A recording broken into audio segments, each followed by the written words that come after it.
my spooky darlings. Welcome to my home and welcome to my channel. I'm Kelly. I'm the Paranormal Housewife. For those of you who have been following my blog for the past year or so, you kind of have an idea of who I am and what this channel is going to be about. If you haven't checked out my blog, I highly recommend that you do so, and I'll leave the link in the description below so you can check it out after this video. Basically, the blog is about my life. I'm a military spouse who happens to share her life with a handsome husband, 3 overly spoiled cats, a few spirits, and some haunted objects. Makes life pretty interesting, if I have to say so myself.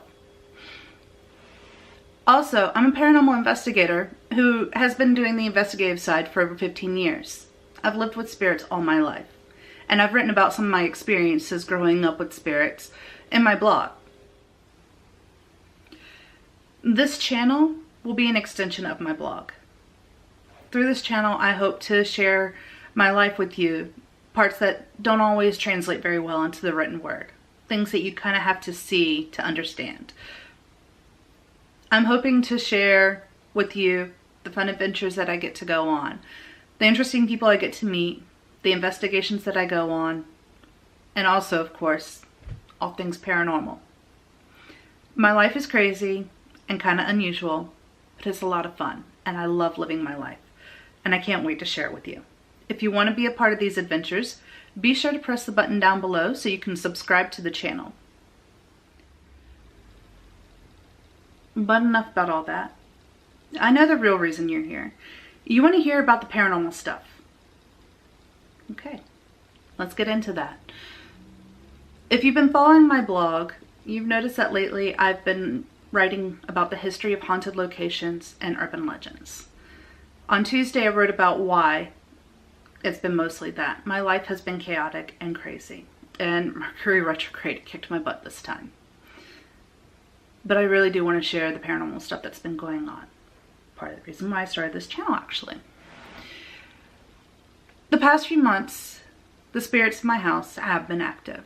Now, some of the things that I am going to mention in this video may not actually be paranormal, but they're not normal, and I haven't figured out what's caused them.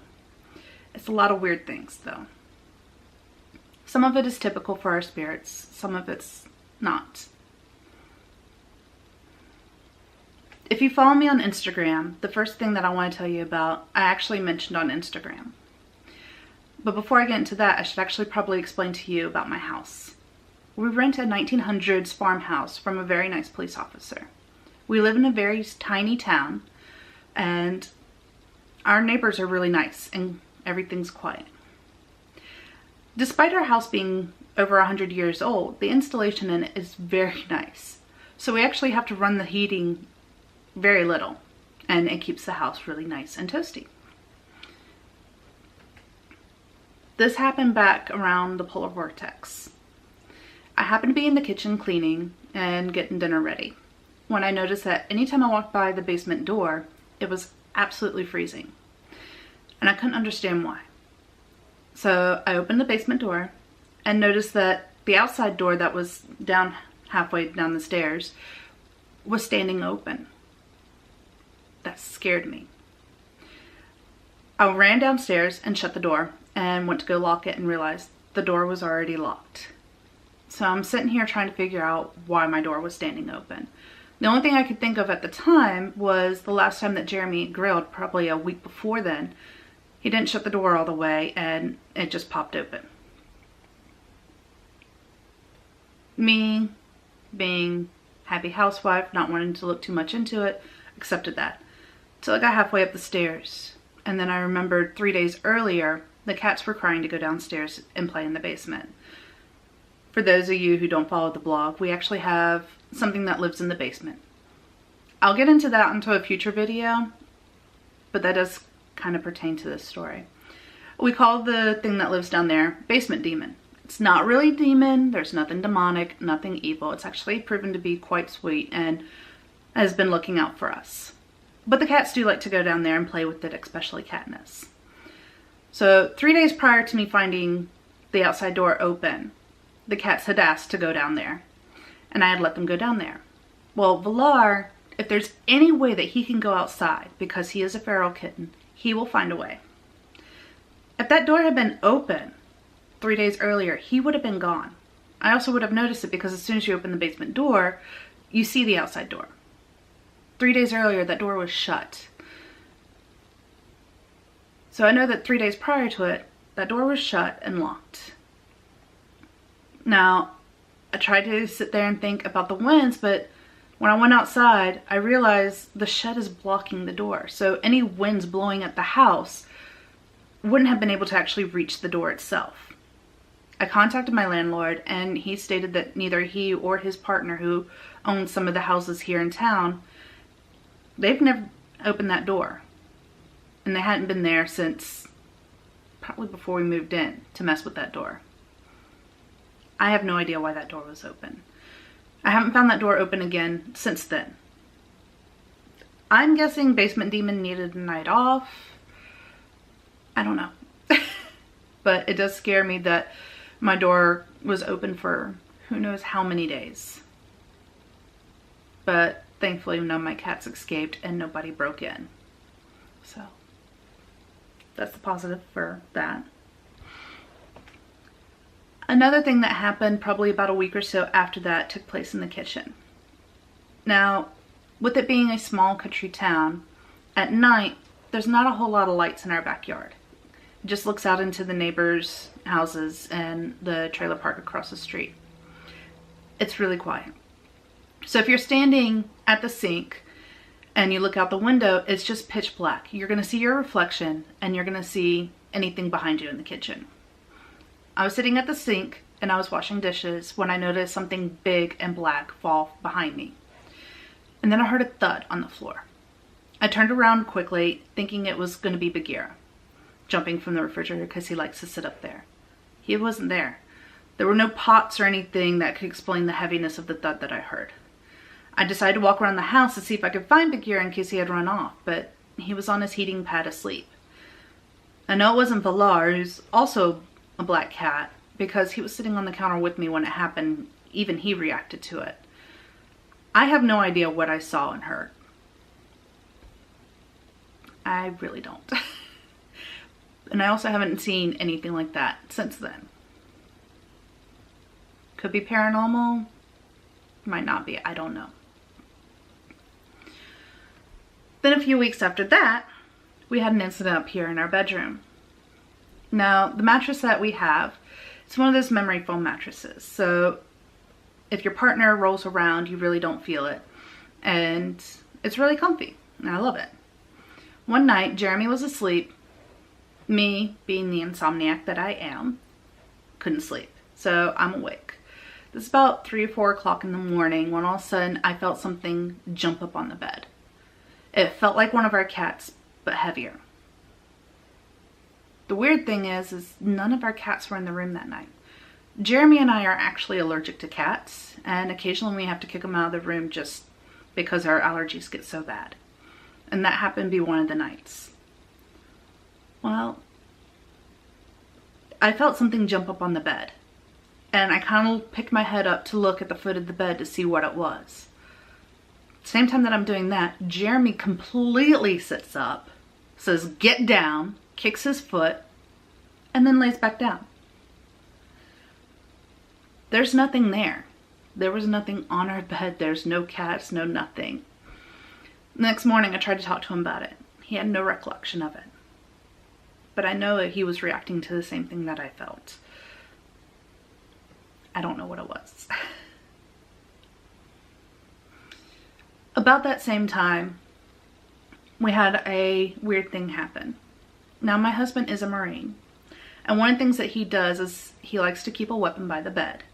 So that way, if somebody breaks in, he has a way to defend us. His weapon of choice is actually these throwing knives. My dad gave him this set for Christmas the year before we went to Japan. And Jeremy keeps this up on the headboard. And they've been up there since we moved in. Well, since we got our furniture in October. And they've never moved. We never needed them to move. Well, right after the incident happened with the bed, Jeremy had been looking for the knives and he couldn't find them anymore. They were no longer on the headboard. We looked all over the headboard. We looked on our bedside tables. We looked under the bed, behind the headboard. We couldn't find them. Finally, we stopped looking because we just figured the cats dragged them off to somewhere, because our cats are weird. They like weird toys. And it wouldn't be the first time that they've stolen a knife or a razor or something sharp like that. Like I said, my cats are weird. Anywho, a few days after that, we're changing the sheets on the bed. Because we have a memory foam bed, we need to have suspenders to actually hold the sheets on. So Jeremy gets underneath the bed to figure out the suspenders. And while he's down there, all of a sudden I hear, "Oh my God, what's going on?" Thinking there's something going on with the suspenders or the sheets. He goes, "I found my knives." I'm like, "They're under the bed?" Not exactly. Under our mattress, we have a platform that the mattress sets on, and it has slats that are about this wide. And somehow the knives made it from the headboard halfway down the mattress and was resting on top of the platform. The weight of these knives and how big they are and the way that they were laying, they should have fallen through those slats. They shouldn't have made it that far. And there's no way to explain how they got down there. I know for a fact that Jeremy wouldn't have put the knives under the mattress, because it just doesn't make sense. They would fall. We still can't figure out why or how they got down there. But since we moved them back to the headboard, they've been staying there. Now, another incident that happened in the bedroom, actually this happened about Christmas time. I sleep with a fan. Even if it's the dead of winter, I've got to have air moving when I sleep. So I have a little bedside fan that I put on. Well, one night I went to go turn it on, and it turned on, but it's not rotating like it should. It's too slow for even the lowest setting. So I decided to check out the plug to see if it was plugged in incorrectly or about to fall the plug like it sometimes does. I realized it wasn't plugged in at all. And when I called for Jeremy to come look at it, the fan blades stop. I mean, instantly. They don't slow down, they just stop. I don't know how that could have happened. Like, the plug was nowhere near the outlet. Another thing that just recently happened, this happened 2 days ago. We had blinds that covered these windows. And the other day, I was sleeping in because there are nights that I can't sleep until 5 o'clock in the morning. Jeremy had already left for work, and the blinds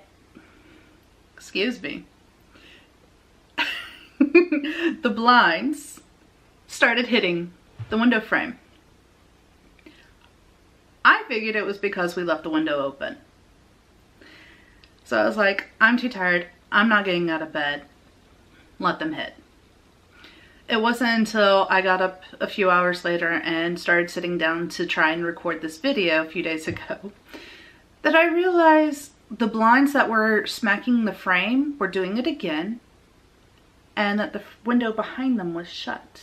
In fact, all of these windows were shut. We didn't have the heating on.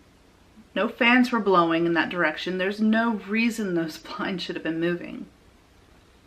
But yet they were sitting there slamming up against the frame. Then, last night, something else happened. Yesterday was mine and Jeremy's wedding anniversary. Yay, 4 years. After we had gone out to dinner, we came back home because Jeremy had some work that he still needed to do. We're sitting on the bed. He's doing his work on his laptop and I'm watching TV. I had the camera that's actually filming right now sitting on this bookcase. And because I know my cats, I made sure that the cord for the camera was actually pulled up on top of the bookcase and that the camera was set back away from the edge. At one point during the evening, I leaned over to tell Jeremy something, and I felt something hit my leg, and then we heard it hit the ground. Me, because I've done this 1.5 million times, thought I moved too far and the phone cord yanked my phone off of my bed and onto the floor. Well, when I turned back around to deal with my phone, I realized my phone is still sitting in my lap and I'm confused at what hit me. I look down and on the floor is my camera. Now the camera was here. My bed is like 2-3 feet over there. I have no idea how it hit my leg. Bagheera was under the bed. He wasn't messing with it. Katniss was at the foot of the bed and Valar was curled up with Jeremy. So we know it wasn't the cats. I don't know how to explain that one. Well, now that you know about some of the stuff that's been going on, I want to know your thoughts on it. Do you think these things were paranormal, or do you think there's a logical explanation that I may have missed? Don't hesitate to let me know if you think there's a logical explanation, because I would like to look into it. I do like to investigate, and I like to rule out anything that could be natural causing it, or mechanical, or whatever, before I actually sit there and say, yes, this house is haunted, or it was spirits that threw something at me.